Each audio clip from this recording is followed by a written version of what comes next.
Hey guys, what's up? Back with another word. You know when I get a word, I gotta drop it.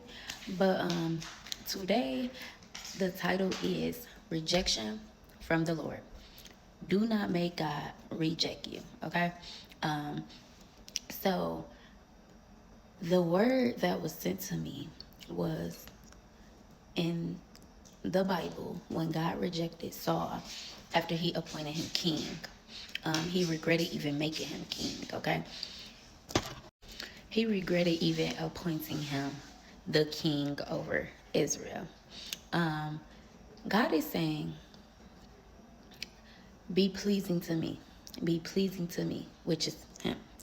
Be pleasing to God. Be pleasing to God. When you are on this walk with God, direct your eyes straight on the Lord.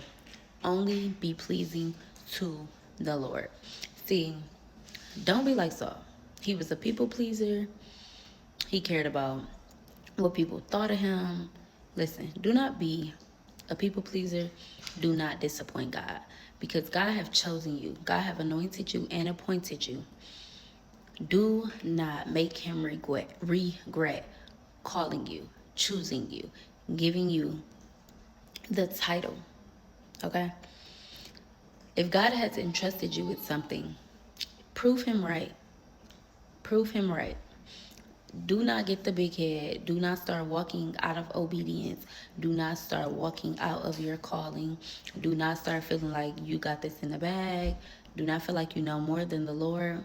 Do not be in the world. You cannot be in the world and be pleasing to God. You cannot be a people pleaser and be pleasing to God. See, when you on this walk, you have to have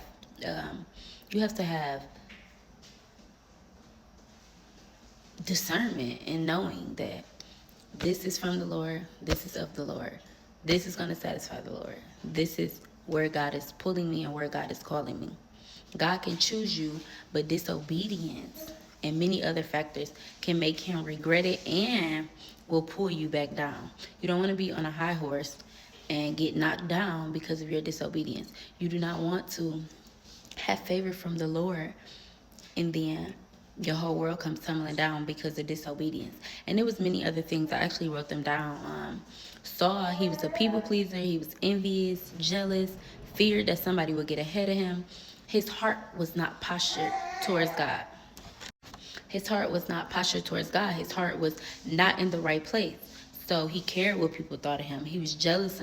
He was jealous that if he did what God told him to do, other people would get ahead of him. Oh, God is speaking to somebody. God is saying, humble yourself before the Lord. Strip in front of the Lord and bow down to him. Put your face down to the ground to the Lord, because he is about to give you instruction. He is telling you to do something in somebody else's life, but you're too afraid that they'll get ahead of you. God has told you to do something, but you too afraid that this person might get ahead of you, or you too afraid that somebody's going to get ahead of you.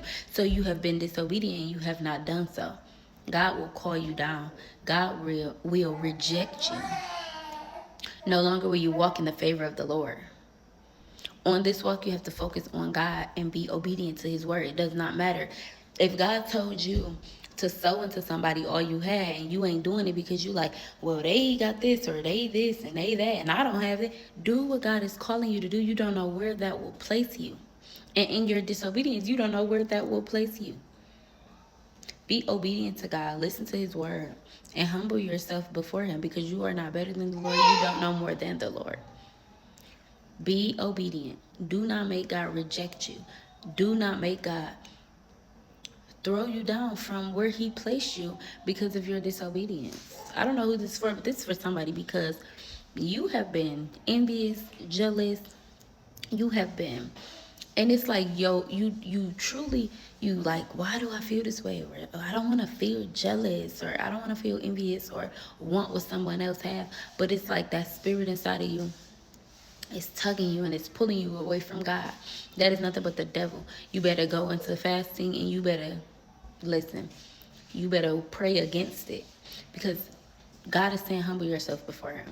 And if you seeing this and you know this is for you, I just pray that you can lay your own fleshly ways down and increase in the spirit, because God have called you to a high place. And he's saying that this is stopping you from evolving. This is stopping you from going there because you are being pretty much like Saul. Do not make God regret choosing you.